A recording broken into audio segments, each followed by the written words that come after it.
Bueno, primero muchas gracias a María, Cecilia y Mercedes por la organización de esta conferencia y por la brillante elección del título, pues fue tema de ellas. ¿Está? ¿Es posible terminar a tiempo? ¿Alguien piensa que sí? Bueno, algunos de vez en cuando, pero de manera regular. Bueno, vamos a ver cómo Cadena Crítica, que en este tiempo la aplicación de Critical Chain Project Management ha tomado mucha visibilidad por los buenos resultados que se logran a nivel mundial.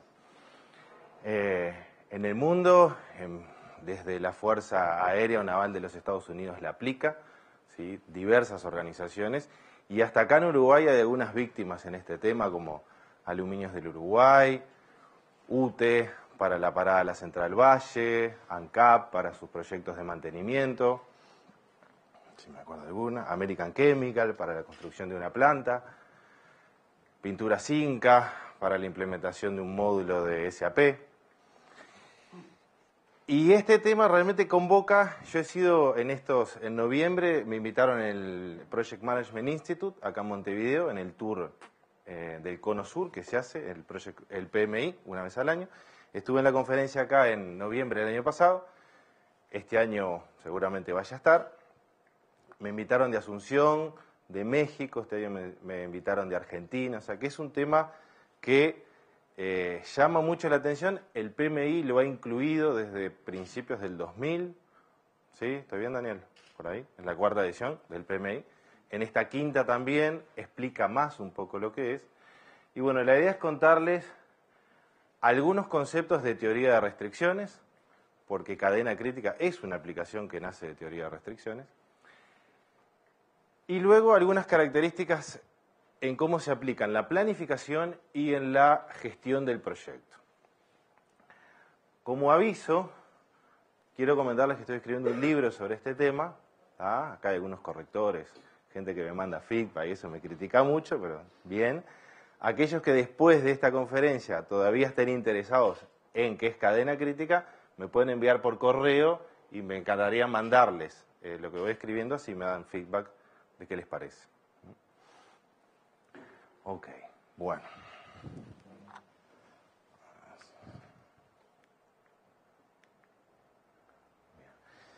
Para comentarles en qué marco aplica la teoría de restricciones o logra los mejores resultados, voy a utilizar el marco Canevin.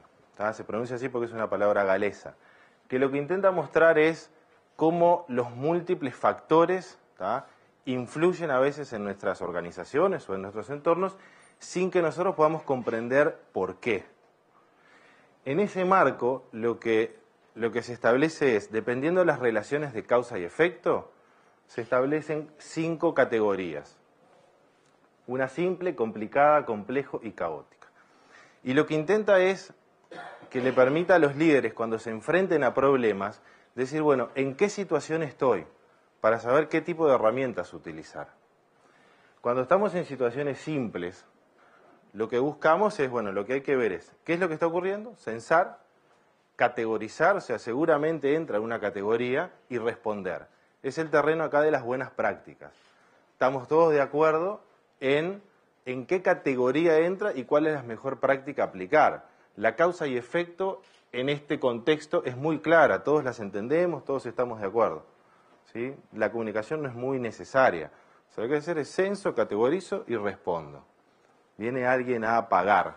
O sea, estos son procesos que están muy orientados al flujo de procesos, está muy estandarizado. Viene alguien a pagar, por ejemplo, va a pagar menos de lo que corresponde y se identifica claramente el problema. Se categoriza. Bueno, ¿qué hago? Bueno, hay documentos que respaldan qué tengo que hacer y se toma una acción. Tema simple. Cada vez nosotros nos enfrentamos menos a este tipo de situaciones, pero todavía las hay. Luego nos vamos a las situaciones complicadas. En las situaciones complicadas es donde aquellos contextos en que la causa y efecto existe, pero no es tan fácil visualizarla. Se requiere ya más el análisis de expertos. Por eso que se dice que este es el terreno de las buenas prácticas, no de las mejores prácticas. En este caso hay que censar, hay que analizar, hay que responder. no hay una respuesta correcta, puede haber varias respuestas correctas. Me voy al terreno de lo complejo. En lo complejo ya la relación de causa y efecto, si existe, nosotros no somos capaces de entenderla, ¿sí? Es el terreno en donde tenemos que dejar emerger, tenemos que incentivar los conflictos, dejar emerger asuntos, ver cuáles funcionan, cuáles no, y los que funcionan ir por ese lado. ¿Sí? Por ejemplo, hay muchas empresas que una parte importante de su tiempo dejan que su gente lo utilice para lo que crea que es mejor. ¿Ah? Y muchas veces de ahí es donde emergen cosas muy buenas. ¿Ah? Hay muchos casos, yo que sé, el tema de 3M con los post-it es uno. Google, hay muchas empresas que parte del tiempo su gente le dice, bueno, utiliza parte para crear. Y si se crean igual cosas sin conflicto, no importa. ¿Tá? Hay que implementarlas, ver cuál da mejor resultado y explorar por ahí. O sea, es el terreno de la emergencia. La emergencia me refiero a dejar emerger cosas. Y el terreno de caótico, que todavía no me voy a meter mucho en ese tema. Ahí hay que tratar de hacer algo rápido para salir de ese caos, por lo menos a uno de los tres anteriores. Teoría de restricciones es una manera de gestionar las empresas que aporta mucho valor en el terreno, en las situaciones complicadas y complejas. ¿Sí? ¿Por qué? Porque, a pesar de que tiene herramientas de causa y efecto, utiliza otras herramientas, que es lo que se llaman una especie de atractores, que si bien no está claro lo que ocurre en el medio, puede predecir muy bien el resultado. ¿Sí? O sea, utiliza maneras de gestionar la incertidumbre, ¿tá? Que muchas veces chocan las empresas, porque en las empresas queremos la fórmula matemática, saber exactamente por qué. Y yo les digo, no, un amortiguador, vamos a ver en esto qué es un amortiguador en proyecto, un amortiguador no tiene una fórmula exacta, es una manera de absorber incertidumbre, pero que logra predecir el resultado que buscamos. Les voy a mostrar un video en donde va a permitir explicar algunos conceptos de teoría de restricciones aplicado al flujo.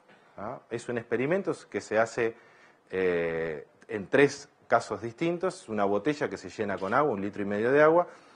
Es la misma botella, lo que cambia es la dinámica del flujo. ¿Sí? Entonces yo les voy comentando algunos aspectos de... El doctor Elijah Goldratt es el creador de teoría de restricciones. En el primer caso, se da vuelta la botella, el agua tiene que correr, fluir atravesando el cuello de botella, el reloj empieza a pensar cuando se da vuelta, empieza a correr, cuando termina, van a ver que en este caso toma entre 18 y 20 segundos. ¿Qué ocurre en el cuello de botella? Sale agua, se crea un vacío, tiene que entrar una burbuja de aire para permitir nuevamente salir agua. O sea, es un ejemplo de que el flujo está continuamente parando e iniciando. ¿Sí? Para, inicia. En el interior de la botella hay, por un lado, mucha turbulencia. ¿Tá? Hay un montón de actividad. Sin embargo, esa actividad no genera más o más rápido que fluya el líquido. ¿Sí? Hay turbulencia, hay conflictos internos. ¿Sí? En las organizaciones donde vemos estos fenómenos de que el flujo ya sea las utilidades, el dinero o el flujo de producto frena, estamos en los casos que decimos, es bien un caso de los óptimos locales. En las empresas en las cuales, para lograr el óptimo global, yo trato de que cada lugar sea eficiente. ¿Tá? Van a ver que en proyectos hay una similitud muy importante. En este segundo caso, se le da 2-3 giros a la botella para crear un remolino. ¿Sí? El remolino, enseguida, ese remolino genera un vórtice por el cual permite entrar el aire y por un camino y salir el agua por el otro. ¿Sí? No se están haciendo gran interferencia ahí. Ven que el flujo es mucho más continuo. El tiempo bajó de 18 o 20 segundos a 12, o sea, casi duplicó la velocidad de salida. ¿Sí? Internamente, si uno ve la botella, ya no hay más esa turbulencia, sino que hay una buena subordinación a la salida por el cuello de botella. ¿No? O sea, todas las actividades internas, ¿sí?, lo que están son subordinadas a la salida a través del cuello de botella. Esta es una buena demostración de la aplicación de teoría de restricciones a el flujo en los sistemas.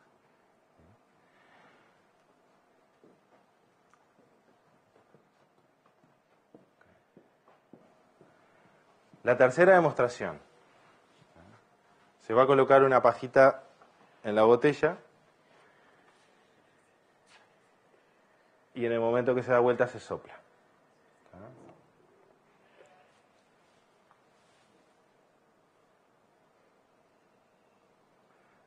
Parecería contradictorio que uno dice, lo que estamos haciendo ahí es reducir la capacidad del cuello de botella, ¿no? O sea, el cuello de botella es el que determina en general la salida, y lo que estoy haciendo acá es reducir esa capacidad, ¿tá? Sin embargo, lo que ocurre es que el flujo en este caso es súper rápido, ¿tá? Es casi 4 veces el primero, ¿sí? Y en el sistema hay una estabilidad y una predictibilidad muy grande. La velocidad con que sale. Esta demostración, ¿qué permite? Hacer una analogía con teoría de restricciones. Primero, en las organizaciones que estamos nosotros, hay siempre una restricción. Por lo menos hay una restricción o cuello de botella. ¿Sí? Hay algo que limita el máximo desempeño que podemos lograr. Que no quiere decir que lo estemos logrando hoy, porque para lograr el máximo desempeño hay que tener un proceso muy detallado de cómo manejar las restricciones en el sistema. Pero lo que sí sabemos es que la restricción determina el máximo potencial. Que la estemos administrando bien o no, ya ahí depende de cada organización. El segundo punto es, esa restricción determina la velocidad a la que nuestra empresa genera utilidades, si estamos en organismos cuyo fin es la generación de dinero. ¿Sí? Puede ser distinto el caso de si estoy en una empresa que el fin es educar o tener cada vez más rápido más graduados, pero en el tema de las organizaciones con fines de lucro, la restricción es la que determina qué tantas utilidades estamos generando. Y lo que sí sabemos es que una vez que encontramos esa restricción, tenemos que hacer ciertas cosas para poder sacarle el máximo jugo, ¿sí? Uno podría decir en esta demostración, bueno, yo lo que trato es de, y la botella está bien, no la pongo así porque sé que el flujo, pero la pongo un poco más así. Ah, y acá estoy mejorando. Sí, pero la mejora que puedo tener es de 5 veces más, 4 veces más. ¿Ah? Este proceso se conoce en teoría de restricciones como, hay un proceso que se llama proceso de mejora continua, de los 5 pasos en donde explica bien qué hacer en cada paso. Lo primero, obviamente, es encontrar la restricción. Si uno no sabe cuál es la restricción de su empresa, lo que está ocurriendo es que la restricción lo está manejando a uno y no uno a su empresa. ¿Cómo nos vamos de esto al ambiente de proyectos?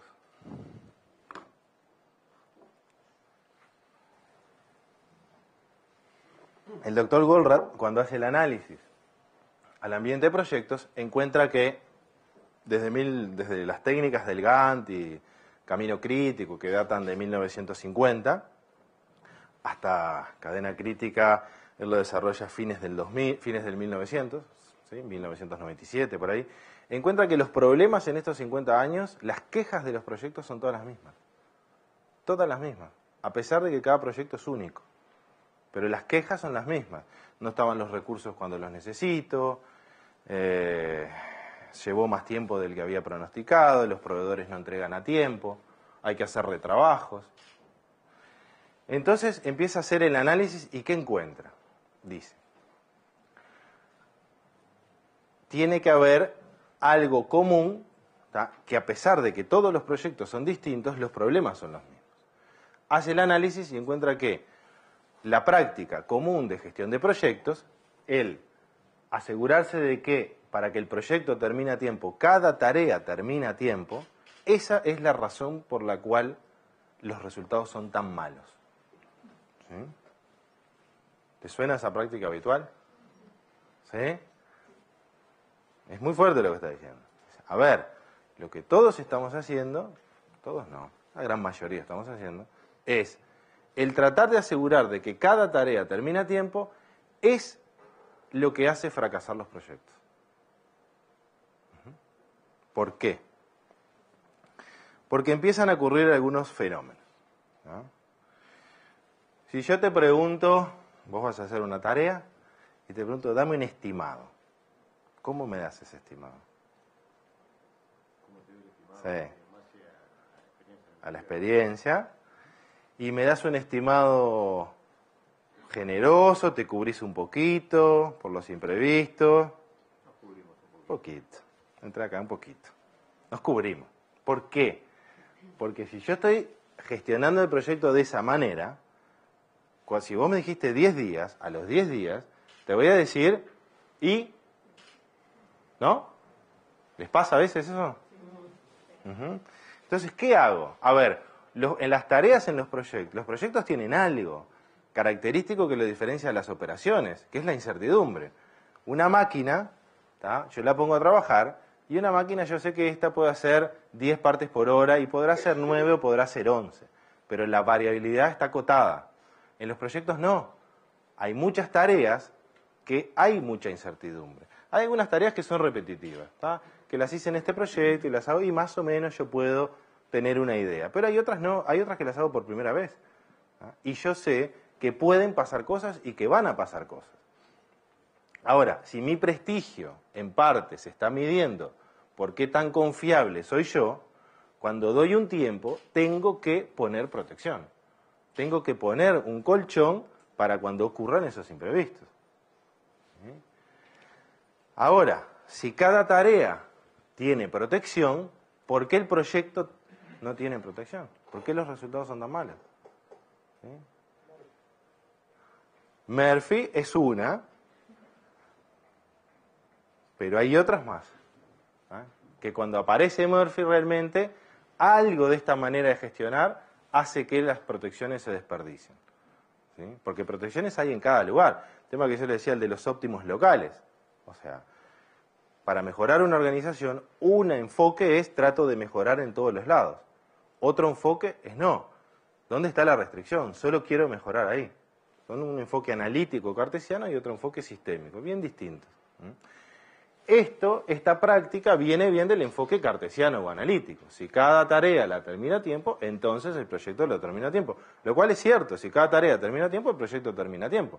Lo que pasa es que es muy difícil de cumplir, que cada tarea termine a tiempo. Lo primero que pasa es ese tema de la protección. ¿Eh? Que yo lo represento.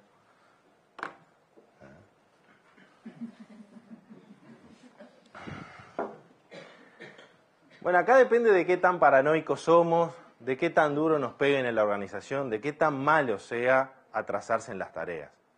¿Sí? Mientras más duro sea, más yo me voy a proteger.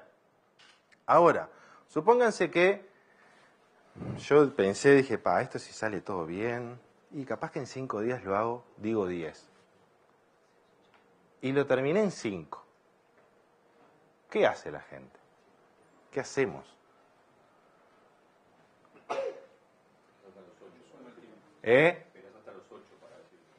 Sí, capaz que hasta más, pero por lo menos a los 8. ¿Por qué? Porque si yo negocié, supónganse que es tiempo y dinero, negocié esto, realmente, tuve una situación de tira y afloja, que es lo que hay, y me concedieron 10, y a los 5 días voy y digo, opa, 5, terminé, ¿qué pasa en la siguiente? Seguro. Y en esta me fue bien, pero en la siguiente no sé cómo me va a ir. Entonces lo que hago es pulo la manzana. ¿Tá? O bueno, veo cómo entregarlo mejor o cómo asegurarme mejor la calidad. ¿Tá? Esto se conoce como la ley de Parkinson. Tiene un nombre. ¿Ah? Ya que estoy viendo ahí, la ley de Parkinson. La ley de Parkinson dice, el trabajo ocupa todo el tiempo disponible. Tal cual. ¿Sí? A mí me pasaba en los primeros trabajos como gerente de planta por 1990 y algo, por ahí, que había hecho unos grupos de mejora y les daba trabajo hasta las 5 de la tarde. Y no entendía por qué siempre lo terminaban a las 5. Y a veces que se complicaba tenía que autorizar una hora extra. ¿Tá? Y empezaba a probar, a veces le daba mucho menos y a veces más trabajo. Pero el tema terminaba a las 5. Porque yo les decía, tienen hasta las 5. En el momento que nosotros decimos, tienen hasta tal momento, en eso se está como ya generando una autoprofecía. ¿Ah? ¿Qué ocurre? Que los primeros días, ¿cuántos de nosotros arrancamos a 1000 haciendo las tareas?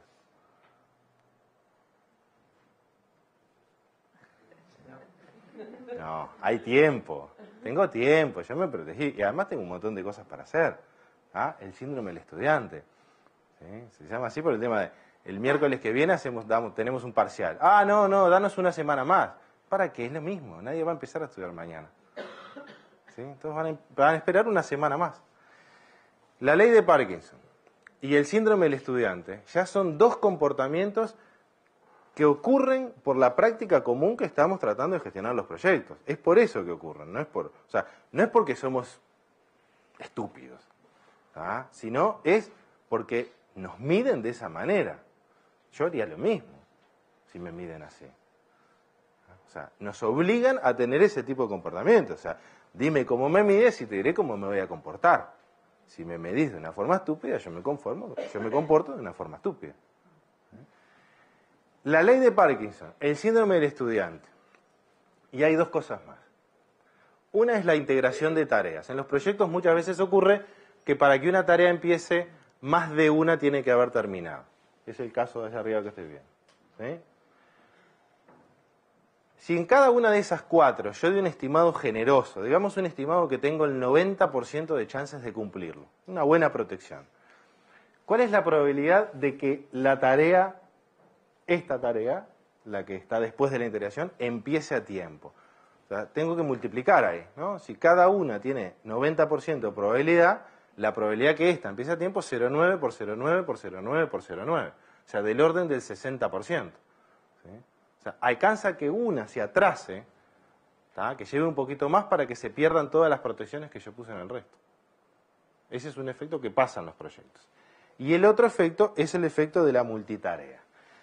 Esto es algo que acá no le debe pasar a nadie, pero en las empresas pasa esto. Que vamos al escritorio y tenemos 5 o 6 cosas. Y nos llaman de arriba y nos dan una lista de 40 cosas. ¿No? ¿Qué hace la multitarea? La multitarea tiene un efecto muy perjudicial. Acá yo les estoy mostrando un recurso tiene que hacer una tarea para el proyecto A, una tarea para el proyecto B y una tarea para el proyecto C.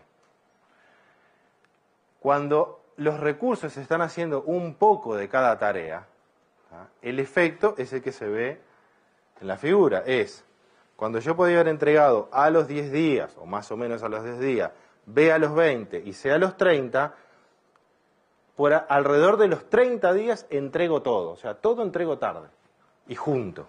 Lo que ocurre con la multitarea. ¿Sí? Este es un efecto brutal en las organizaciones. ¿No? Brutal. ¿No? Uno le pregunta a la gente y ve que sus jefes les dan listas de 20, de 30 tareas. ¿Para qué? Si uno puede hacer una sola cosa a la vez. Es muy ineficiente. En las organizaciones que ocurre esto, los recursos son muy ineficientes. ¿Tá? Y después nos quejamos muchas veces de que nos falta capacidad. No es que falta capacidad, el tema es que la desperdiciamos. Por ejemplo, haciendo este tipo de cosas.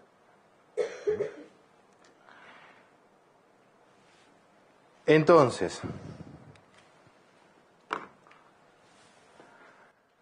práctica común. La manera de terminar un proyecto es tratar que cada tarea termine a tiempo. Eso nos obliga a, cuando damos los estimados, nos protegemos. Cada tarea tiene protección. ¿Qué pasa durante el proyecto? Ocurre la ley de Parkinson, el síndrome del estudiante, el efecto de la integración y la multitarea, que hace que todas esas protecciones se desperdicien. ¿Sí? Somos nosotros 3, ¿tá? somos una línea. Yo 10 días, vos 10 días, vos 10 días. 7 días. Yo dije, lunes lo entrego el domingo, vos lunes, domingo, vos lunes, domingo. ¿Ah? Nos comprometimos, nuestro honor, nuestro prestigio está. Yo agarré, el lunes no empecé a trabajar. No, tengo tiempo. ¿Qué arranco? Y por ahí, por el miércoles arranco. ¿Tá? Y no tuve ningún imprevisto. Terminé el domingo. ¿Sí? Ok. ¿Vos arrancás? El lunes no, porque sabés que tenés un poquito de tiempo. Arrancás el miércoles. Te pasaron cosas. Y llegaste diciendo, no sabés cómo trabajé el viernes, sábado y domingo. Montonazo de horas. ¿Tá? Es lo que se observa en los proyectos. O sea, la gran acumulación de trabajo se da cerca de la finalización de las tareas. ¿Tá? Si uno grafica el esfuerzo con el tiempo, no es una cosa constante. Arranca bajo y cuando llega la fecha de cumplimiento, ahí está la gran concentración de esfuerzo. ¿Tá? Pero lo entregaste a tiempo. Y arrancó María. Tranqui, arrancó el miércoles, tenía otras cosas para hacer, y ahí sí vino el imprevisto. Ahí sí vino una cosa que no lo pudo arreglar trabajando 7, 8 horas más por día. ¿Pero qué pasó? Los tres teníamos protección. Si uno mira la protección, seguramente había 9 días de protección, 3, 3 y 3. O sea que el proyecto tenía 9 días.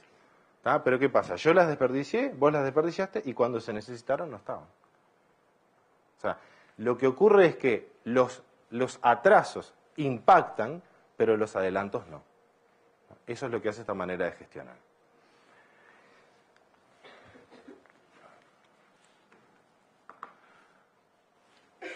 Por algo, ¿tá? Las encuestas a nivel mundial, por ejemplo, la de Standish Group, muestra que el 30% de los proyectos son exitosos. Eso quiere decir que cumplen las prestaciones iniciales, el alcance, el plazo y el presupuesto, son las 3P, pero el 70% son cancelados o fracasos. ¿Ah? Imagínense si yo, me estoy metiendo, estoy como inversor, me estoy metiendo en un negocio que requiere un proyecto importante. Digo, capaz que la incertidumbre la quiero en el negocio mismo, no en la previa. ¿Sí? O sea, me estás diciendo que mi proyecto tiene un 70% de probabilidades de fracaso. ¿Y qué pasa en las organizaciones muy maduras en la gestión de proyectos? Por ejemplo, esta es una encuesta de PwC que lo hace para empresas exitosas en donde el nivel de madurez en proyectos es muy alto.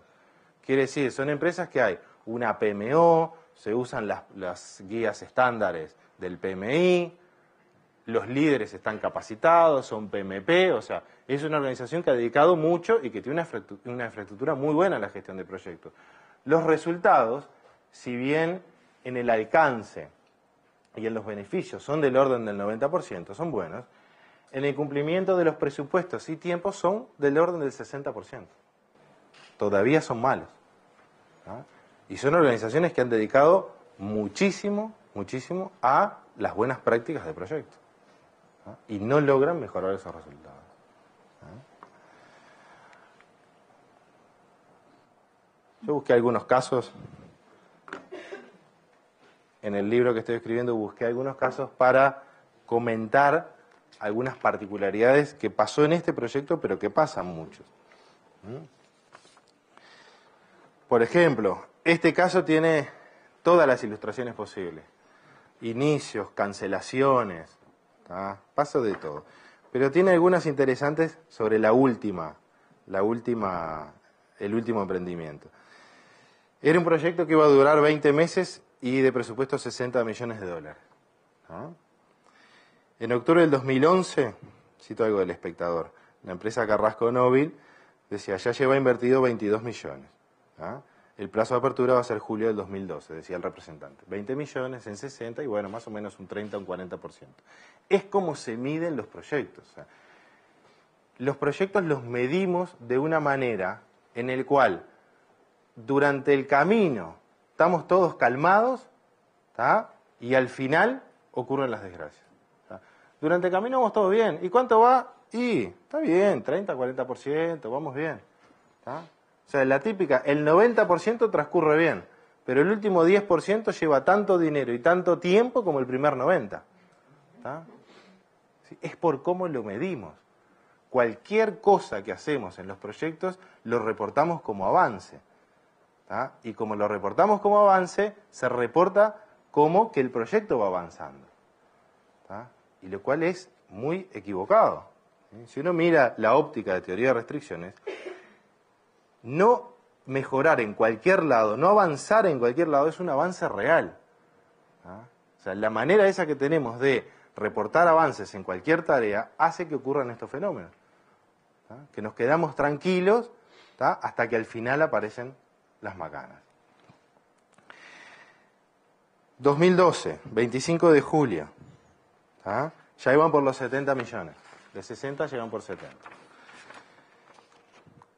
Y decía el representante de esta firma, dice, es una reafirmación total del compromiso que tuvimos en hacer esto. Yo pensaba, si el inversor lo está escuchando, lo voy a querer matar. Porque a mí qué me importa el compromiso. A mí me importa el dinero que pongo y el dinero que retorno.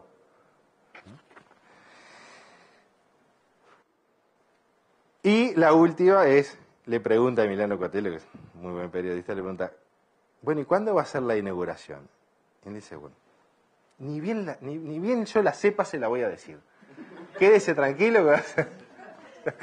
Es triste que en proyectos no podemos decir, o sea, 2 años antes decimos 20 de julio y estando al final no podemos decir la fecha. ¿Ah? Después se complicaba aún más porque el 31 de diciembre del 2012 sale una noticia que Carrasco Nobel recibirá multas por incumplimientos de plazo, bla, bla, bla. El mes pasado el PMI, hace 2 meses el PMI hizo una reunión allá y yo, despistado como soy, en vez de dejar el auto arriba que lo estacione, me metí para adentro. ¿Tá? No saben lo que era abajo el estacionamiento del hotel. Parece que es algo que está arrancando a construir. Sí, sí. Claro, no dejan entrar a nadie. Y a mí cuando entré ahí me salieron 3 tipos que me querían matar.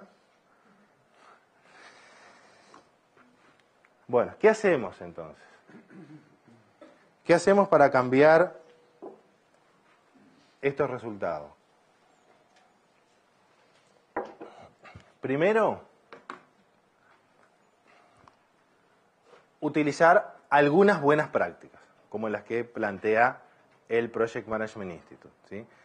¿Por qué? Por ejemplo, para eliminar de entrada aquellos imprevistos que yo les llamo los imprevistos bobos. Es decir, fui a poner una máquina y en el momento de enchufarla me doy cuenta que falta potencia.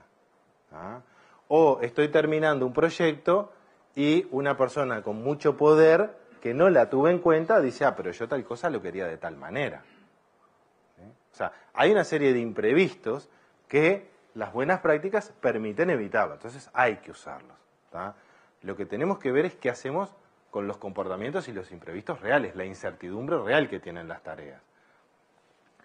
Con esas, lo primero que tenemos que hacer es desarticular el tema de medir por el cumplimiento de tiempo. O sea, yo cuando agarro la próxima vez y le digo a una persona, ¿cuánto te va a llevar esta tarea? Tengo que cambiar esa manera. Tengo que decirle, primero, durante la ejecución, ¿tá? No va a haber ningún tiempo que cumplir excepto el tiempo del proyecto. ¿Tá? No hay tiempos intermedios que cumplir. O sea, lo que vos digas ahora, ese tiempo se va a usar solamente para la planificación. En la ejecución ese tiempo desaparece. ¿Tá? Lo que vos digas ahora se usa para la planificación. Durante la ejecución es otro mecanismo que vamos a trabajar. Pero este tiempo que estás diciendo ahora no sirve para nada en la ejecución. ¿Qué quiero que me digas? Quiero que pienses en una estimación probable, pero poco posible. Quiero que pienses en una estimación muy agresiva. ¿Tá? Si haces esto, si tenés los recursos, si sale bien, si no surgen grandes cosas, ¿tá? Quiero que pienses en ese tipo de estimación. Y me digas esa estimación para tener en cuenta en la planificación. ¿Sí? De vuelta. Por ejemplo, la palabra atraso, ¿tá? No existe en la metodología de cadena crítica. No hay atraso, excepto del proyecto como un todo, pero no hay atraso en las tareas. ¿Tá? O sea, lo que le estoy pidiendo es una estimación desnuda, digamos, sin protección. ¿Tá? Les voy a mostrar cómo ¿Cómo se traduce esto en el cronograma? Acá hay una red de 7 tareas, ¿tá? Donde está el nombre de la tarea, el número de la tarea, el recurso, o sea, quién la hace. ¿Tá? Por ejemplo, la tarea 1 la hace un técnico y el estimado agresivo que me dio fue de 6 días. Es un estimado posible, pero poco probable. La tarea 2 la hace el recurso ingeniero, que su estimado agresivo es 7 días. La tarea 3 la hace el mismo recurso ingeniero. ¿Tá? Pasa a veces que un mismo recurso hace muchas cosas dentro de un proyecto. Y bueno, después se hace un recurso de marketing, comercial, un financiero, y todo eso se integra ya en una tarea que le hace el gerente. Entonces, esto viene en un ejemplo que un armado un plan de negocios. Bueno, ¿qué hago en el cronograma? Lo que hago es, identifico, por un lado, cuál es la secuencia más larga, teniendo en cuenta tanto las dependencias lógicas como las de recursos. En este caso es la que está marcada con las líneas en rojo. Es la tarea 3, la tarea 2, la tarea 5 y la tarea 7. Esa es la cadena más larga que tiene en cuenta tanto la dependencia lógica como de recursos. Y lo que hago es utilizar una protección al final, que se llama el buffer de proyecto. O sea, no es que soy un loco, ¿tá? Y todas las estimaciones son agresivas y no me protejo. Sí, me protejo, sí, porque los imprevistos van a estar, pero lo hago de una manera sistémica, de una manera global y no de una manera local, ¿tá? A través del buffer de proyecto. Las tareas estas que están en rojo, que se llaman las tareas de la cadena crítica, son las tareas claves. En general, son aproximadamente un 10% de las tareas de todo el proyecto. Estamos hablando que si tenemos un proyecto de 50, 100, 150, 200 tareas, estamos hablando que estas tareas son aproximadamente del orden del 10%. O sea, son muy pocas. Y es donde ahí se tiene que tener el foco. Digamos, son la restricción del sistema. O sea, que el líder de proyecto y el equipo de proyecto no tiene que saber todo. Tiene que saber solamente el 10%. Y en un instante de tiempo solo tiene que saber una cosa. Porque de esas tareas en un instante de tiempo hay solo una. ¿Sí? Un tema bien de foco, de en dónde quiero enfocarme. O sea, esas poquitas son la restricción del sistema. Esas poquitas no cambian nada más. No es como en otras técnicas que yo estoy reprogramando todo el tiempo y cada vez que reprogramo cambian las tareas importantes. Acá no cambian las tareas, siempre son las mismas a lo largo del proyecto. ¿Tá? Porque los imprevistos se absorben a través de ese buffer. ¿Tá? Y no tengo necesidad de estar reprogramando todo el tiempo. La fecha es siempre la misma, no cambia acá la fecha del proyecto. No cambian las prioridades, no cambia el foco. ¿Qué pasa con el resto de las tareas? Ese 90% de las tareas que no son esas claves. ¿Tá? De alguna manera tengo que ver que no me perjudiquen el correcto avance de esas claves. Entonces, lo que hago es, ni las empiezo lo antes posible ni lo más tarde posible, es un dilema en los proyectos. Cuando empiezo, si as soon as possible o as late as possible, ¿sí? Lo que hago es las empiezo un amortiguador antes, que es lo que se nota acá. Esta tarea no la empiezo ni acá ni acá. La empiezo un amortiguador antes de que se necesite en la restricción. Y con eso se resuelve el tema de la subordinación. Un paso importante en teoría de restricciones. Como todo el resto se subordina a la restricción.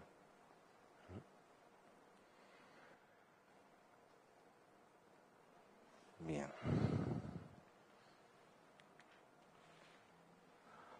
¿Qué pasa en la ejecución? Bueno, en la ejecución no hay atrasos, no hay adelantos, pero ¿qué hago? ¿Cómo hago para gestionar el proyecto?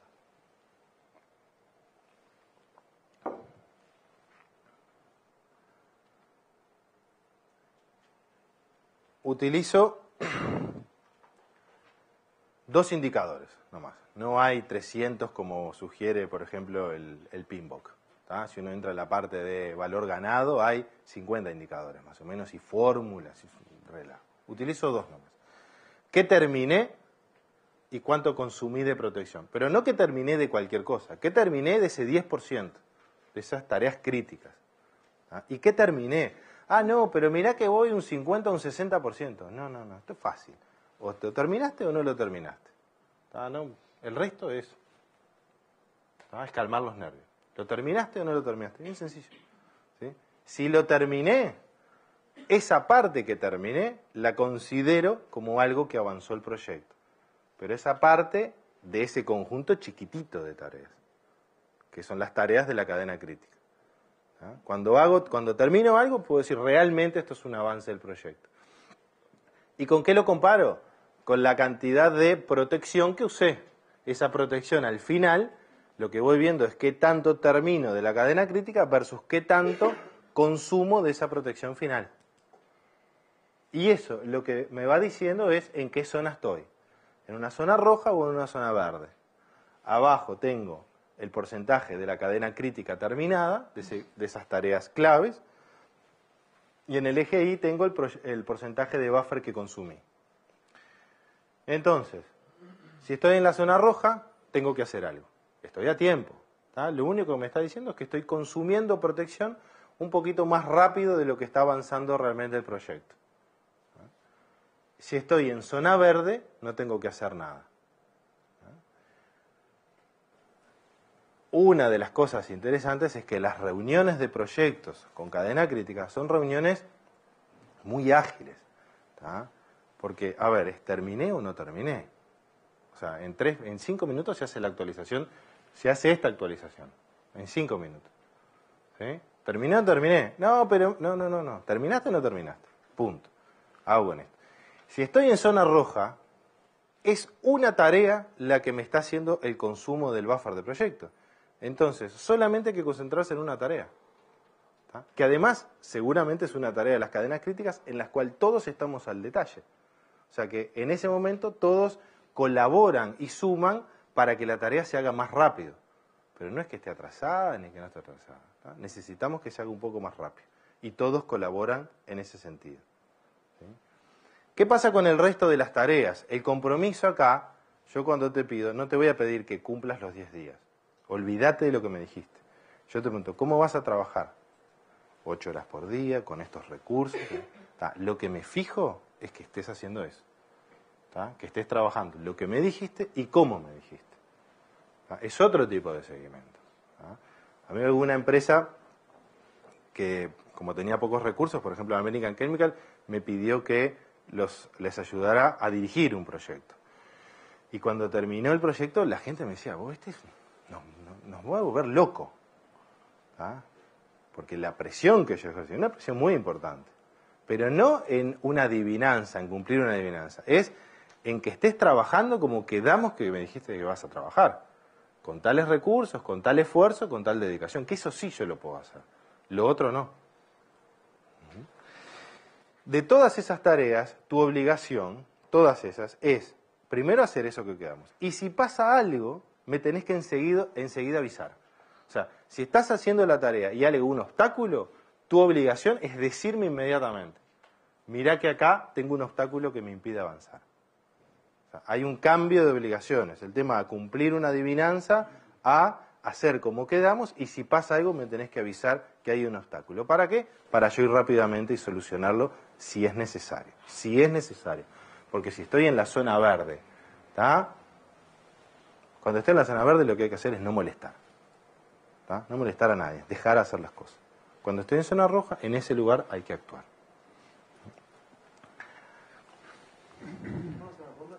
¿Sí? Vale. Me cuesta un poco interpretar la recta, cómo es que bajó el consumo del bajo. Perfecto. ¿Quiere decir que hay una temporalidad en cuanto se ve la gráfica? Quiere decir que las protecciones se pueden recuperar. Quiere decir que, por ejemplo, en el cuarto punto estabas en un avance en la cadena crítica del 40%. Suponete que son 10 tareas de 10 días cada una. Terminaste 4. ¿Sí? 40%. Terminaste realmente. Si ponele que eran 10 tareas de 10 días, dije 100 días, ponele que la protección es de 50 días. De esos 50 días, usaste el 70%, ya usaste 35 días. Tomaste acciones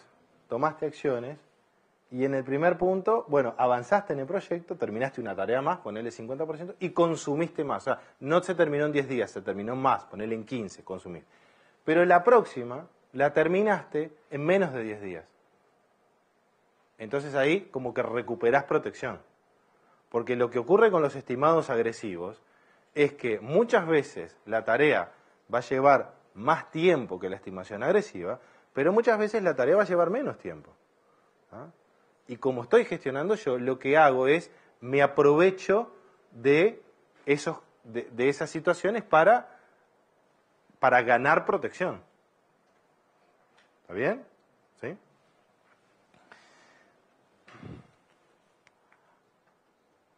Sugerencias. La divido en dos partes. Una es para aquellos que estén arrancando proyectos. ¿Ah? Para aquellos que están arrancando proyectos, una sugerencia es cambiar el comportamiento de medir por el cumplimiento de una fecha, ¿tá?, a esto que les comentaba. ¿Tá? Medir por el esfuerzo que se haga en la tarea. Y para eso utilizar estimaciones agresivas. Estimaciones agresivas y la protección ponerla global, no ponerla local. ¿Tá? Ese es un primer cambio que se puede hacer. ¿Tá? Hay que explicar algunas cosas, hay que tener algunos cuidados. Por ejemplo, si el director de la empresa, que no tiene ni idea de qué es esto, llega a la oficina, llega donde está el proyecto y ve un buffer de proyecto de esta magnitud, ¿tá?, ¿qué va a decir? ¿Qué están haciendo? La fecha es esta, es la anterior. Hay que tener cuidado, ¿sí? Cuidados de, por ejemplo, en este caso, o explico o utilizo dobles figuras. Digo, los que están en contabilidad lo saben muy bien. No es la primera vez. ¿Ah? O explico o tengo las dos figuras, la tradicional, ¿tá?, y manejo internamente la otra. Después de la primera vez que se ven los resultados, es mucho más fácil, ¿sí?, explicado. Entonces, eso para los que están en proyectos iniciales. Para los que están en proyectos en curso, en ejecución, ¿tá?, les voy a comentar el concepto del buffer de recurso. El buffer de recurso es un tiempo antes de que arranque la siguiente tarea, ¿tá?, yo tengo que ir actualizando el siguiente recurso para que esté listo para arrancar. ¿Tá? Hacer ese tema. ¿Tá? Porque muchas veces en los cronogramas, ven cuando hay un bloquecito y otro y una flecha que los une, que la duración es 0 ahí. ¿Tá? Parece que no hay duración. Bueno, ahí hay mucha duración, ¿tá?, entre que termina una y arranque otra. Entonces, utilizar ese tema. ¿Tá? Decir, mirá, más o menos en 15 días arrancás. ¿Tá? Y dentro de 5 días te digo, che, mirá que viene bien como dijimos. Mirá que no va a ser el lunes, capaz que es el miércoles. Ir haciendo eso. Por lo menos con aquellas tareas claves, con las tareas importantes del proyecto. Y reducir la multitarea. Reducir la multitarea es, sáquenle los listados a los recursos de ustedes. ¿Tá? No sirve para nada eso. Sáquenle el to-do list, tengo 15 cosas para hacer. No, denle 2 o 3. ¿Tá? 2 o 3 y obviamente exíjanle ahí sí resultados. Porque ¿qué pasa? La multitarea es una de las grandes excusas en las organizaciones. ¿Tá? Nos sirve de mucha excusa. ¿Qué querés? Tengo 20 cosas para hacer. Por eso no terminé esta. ¿Sí? Cuando uno saca ese tema, saca las excusas. ¿Tá? No, pará, tenés 2 cosas. No tenés 20, tenés 2. Haz estas 2. Cuando termines una, te doy otra más. ¿Sí? O sea, eso lo pueden hacer con los recursos. Y la eficiencia de los recursos va a mejorar dramáticamente. ¿Ah? Esos dos aspectos. El ojito, 9:30, dije también, 9:30. ¿Ah? Bueno. Quería dejar un espacio interesante para preguntas. ¿Ah? Y creo que les van a pedir que utilicen el micrófono.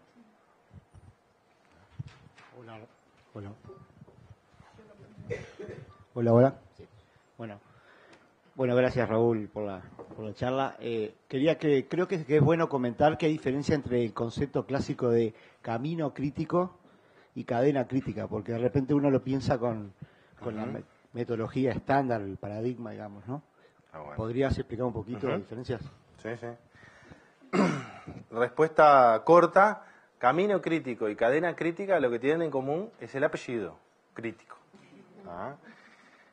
Goldratt, el doctor Goldratt fue un genio en el conocimiento que creó. Para los nombres no fue de sus mejores cualidades. ¿Por qué? El libro que escribió sobre proyectos se llama Cadena Crítica. La metodología se llama Cadena Crítica. Y las tareas claves se llaman Cadena Crítica. Es una mezcolanza de cosas. ¿Sí? Entonces es obvio que está bien que se crea esa confusión. Camino crítico es una técnica de programación. Cadena crítica también es una técnica de programación. Cadena crítica lo que es abarca más, es una manera de gestionar el proyecto. ¿Sí? Cadena crítica no solo tiene herramientas para la programación, sino para la ejecución. ¿Sí? Ya vieron, por ejemplo, la manera de ejecutarlo.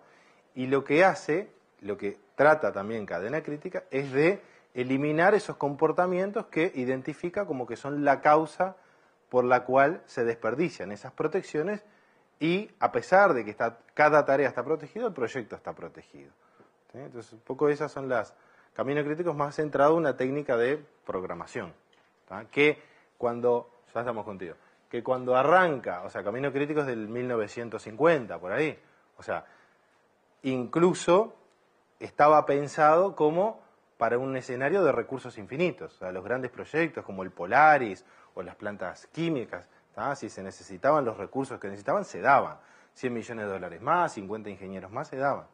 ¿Tá? Ni siquiera tenía en cuenta los recursos. Ahora sí todo el mundo los tiene en cuenta. ¿Tá? Pero viene de ese momento, de una mentalidad donde decía, lo que se necesita para cumplir esto, está. ¿Tá? Entonces, si para hacer en 10 días necesito 10 ingenieros más y 50 millones más de dólares, y se está y se hace. ¿Tá? Hoy en día no, los recursos son limitados. Y el hacer y el seguir trabajando con esa manera nos obliga a una serie de comportamientos que hace que se desperdicien las protecciones. ¿Ah? Estaban allá también. Hola. Muchas veces a lo largo del proyecto las tareas identificadas como críticas cambian. Es decir, hubo un imprevisto en otra tarea que uno la tenía secundaria, digamos, y se vuelve crítica. ¿Cómo ataca esta metodología ese tipo de cambios? Y además lo otro es, ¿no tenés un riesgo muy grande de estar no mirando ese tipo de tareas que a priori son secundarias y que te explotan en la cara de decir, oh, ahora es crítica y no lo vi? Bueno.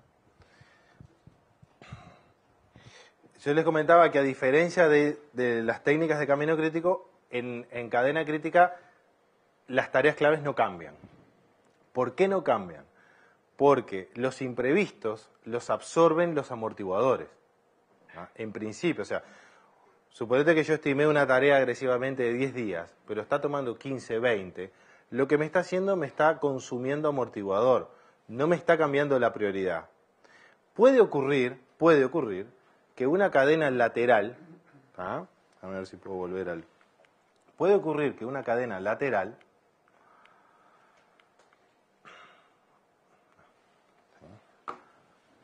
puede ocurrir que esta cadena, a ver si no descuajeringo, ahí va. Puede ocurrir que esta, en vez de 6 días y 4 días, ponerle que esto es de 5 días.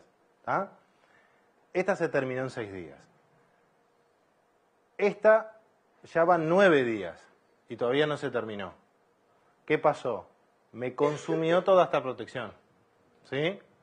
Cada día posterior que esta no se termina, puede retrasar el inicio de esta y puede empezar a consumir buffer de proyecto. En este momento, esta tarea, solamente esta tarea, adquiere el mismo grado de tratamiento que las tareas claves. ¿Tá? No cambian las prioridades, no se reprograma, pero esa tarea adquiere el mismo tratamiento que las claves. ¿Tá? O sea, que todo el equipo colabore para que se termine lo antes posible. ¿Tá? O sea, no, la planificación ya está, ya fue. Ahora es un tema de ejecución, no tenemos que estar replanificando de vuelta. ¿Sí? Lo que tenemos que tener es criterios de ejecución para enfocarnos, ¿tá? Para las prioridades marcarlas muy bien y ver dónde se enfoca el esfuerzo. ¿Tá? Entonces, no cambia la prioridad, lo que puede cambiar eventualmente es el tratamiento que yo le dé a una tarea, que pase de ser del 90% normal a del 10% crítico. ¿Está bien? Gracias. Sí, en cuanto al manejo de las protecciones, tú decías que cada tarea va a estar desnuda de esas protecciones, o sea, cada uno de los recursos van a desconocer las protecciones o la protección final. La pregunta es si solamente quien gerencia el proyecto es que conoce esa protección final y de esa forma cada una de las tareas está como más exigida para terminar. El líder sin duda.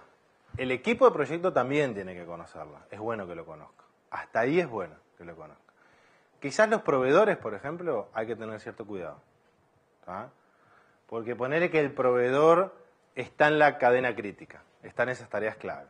¿Tá? Entonces el proveedor viene y mira, pero acá hay protección. ¿Sí? Bueno, ahí hay que tener cierto cuidado. Con los proveedores, por ejemplo, uno tiene que decidir de antes cómo los va a tratar.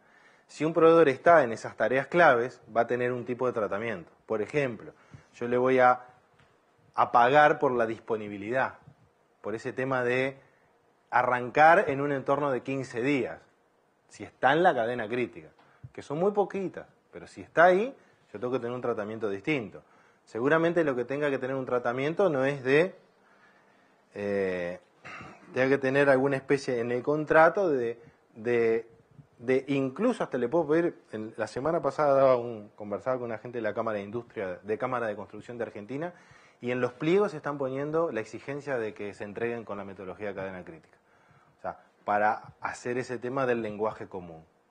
Entonces, algunos lo tienen que saber. Lo que yo tengo que desarticular es ese tema, que por ver una protección sea un libre, libre para hacer lo que uno quiera. No. Lo que tiene que estar claro es la protección está para usar y está bueno usarla, pero hay que usarla cuando ocurren los imprevistos. ¿Sí? Si el proveedor si ese proveedor, ese recurso está en una cadena lateral, no es necesario saber a tal detalle. ¿Tá? Nos ha pasado, por ejemplo, que este es un proveedor, y me dice, ¿sabés qué? Esta semana tengo a la gente disponible, al inicio, ¿no? Esta semana tengo, o arranco ahora, o dentro de 15 días las tengo en Paysandú, haciendo una obra. No, arrancala justo acá porque es cuando... No, arrancala ahora. ¿Sí? En definitiva, en lugar de que cada uno se autogerencie su protección, es una sola persona o alguien del equipo al final que gerencia todas las protecciones. Claro, no hay protecciones individuales. ¿Tá? El equipo gestiona la protección global, ¿tá? Contra el avance que está teniendo. ¿Sí? O sea, cuando una tarea está consumiendo buffer de todo el proyecto. Por eso es que requiere la colaboración de todos, ¿tá? Para ayudar a que no se consuma tanto buffer, ¿tá? En relación a la cadena crítica. ¿Sí? Pero la otra que pasa es, hay que tener cuidado con los distintos actores. Por ejemplo, en el directorio de una empresa. O les explico antes, o hago esto, utilizo otra, y cuando da resultados les dije, che, mira, hicimos esto, a partir de ahora. ¿Sí? Una pregunta. ¿Cómo calculás el buffer de proyecto? Bien. La dimensión del buffer de proyecto tiene que ver con la incertidumbre que hay en el proyecto. ¿Ah? Una regla que funciona bien es la regla del 50%. El buffer de proyecto es el 50% de la duración de esas tareas que están marcadas con línea roja. ¿Sí? Es una primera aproximación. ¿Ah? En los primeros funciona bien. Después hay otros mecanismos que no me daría el tiempo acá para comentártelos, pero que tienen que ver con la incertidumbre, en qué momento se da, de las tareas. Pero la regla del 50% en principio funciona bien. Carlos.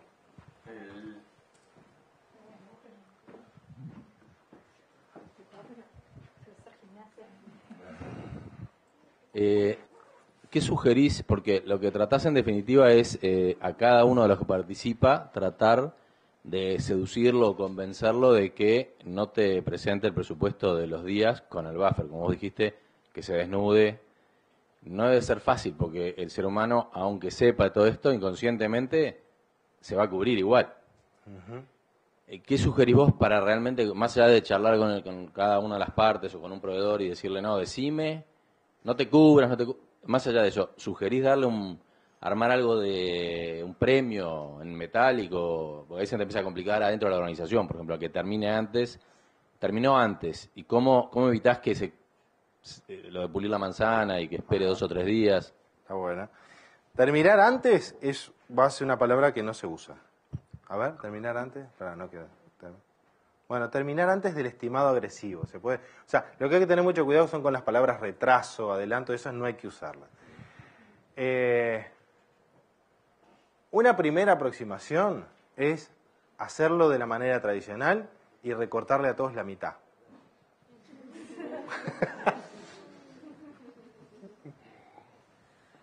Te diga lo que te diga. Te diga lo que te déjalo hacerlo de la manera tradicional. ¿Ah? Sobre todo me refiero a aquellas tareas que la duración depende del esfuerzo del hombre. Me estás diciendo, a ver, pará, es un fraguado. El fraguado son 21 días. ¿Qué me vas a cortar a la mitad? Es una locura. ¿Sí? Aquellas que depende del esfuerzo humano. En esas agarro, corto a la mitad. ¿Tá? Corto a la mitad, pongo la protección al final. ¿Tá? No mido a nadie, por el cumplimiento. Obviamente, si le corto a la mitad, te corto a la mitad, a nadie le voy a exigir que lo haga en la mitad. Lo que le exijo es que lo hagas lo más rápido posible. ¿Sí? Y después que funciona, los resultados, ya ven que funcionó este tema. Bueno, lo tienen como ejemplo para la próxima. Es decir, bueno, la virginidad se pierde una vez. Ya está. No vamos a hacer de vuelta lo mismo. En el siguiente, denme estimados del tipo que quedaron la vez pasada. Esa es una. Yo la he usado, esa y funciona. Tenés ahí un par de días, algunos choques interesantes. Sobre todo, claro, porque la gente muchos siguen en la visión de cómo, me cortás a la mitad y después me vas a pegar el garrote cuando no lo cumpla. Uno sigue con la inercia hasta que comprueba que no va a ser así, pero hasta ahí tiene ese miedo. Entonces, una es ese mecanismo. La otra es explicar. La otra es explicar ejercicios. Con la gente de UTE hacía un ejercicio que estuvo bueno. Les planteé al equipo, estábamos planificando en una parada de la 6ª unidad de la Central Valle, que es un proyecto monstruoso, ¿no? Pero entonces dije, vamos a agarrar alguna cosa que sea 5 o 6 días, alguna bomba que haya que desarmar, y vamos a hacer una práctica. Entonces hicimos la planificación y les dije, bueno, agarré un grupo y les dije, ustedes denme la estimación de esta manera. Si la cumplen, si cumplen el tiempo que dijeron o menos, no tienen castigo. ¿Sí? Pero si no lo cumplen, pierden el trabajo. Van a tener un sumario y pierden el trabajo. Estimaron de una manera. Al otro grupo le dije, bueno, ustedes denme la estimación de la siguiente manera. Va a haber un premio. Van a competir con otros, pero el que dé el tiempo menor y lo cumpla, va a haber un tiempo. Va a haber un premio. ¿Sí? Y dijeron otros. Después los junté y les mostré el rango que había para una misma cosa. Claro, pero estos fueron mucho más creativos. ¿Y quién dijo que no se podía ser creativo? Y ellos ahí vieron el rango y lo que yo les mostré era que el rango que había entre uno y otro era del entorno del 40%. Entonces, como ellos ya habían hecho un cronograma del proyecto, les dije, lo que vamos a hacer es le vamos a aplicar el 40% a eso. Y dijeron, está todo bien. Pues, o sea, la dura o a través de la aplicación.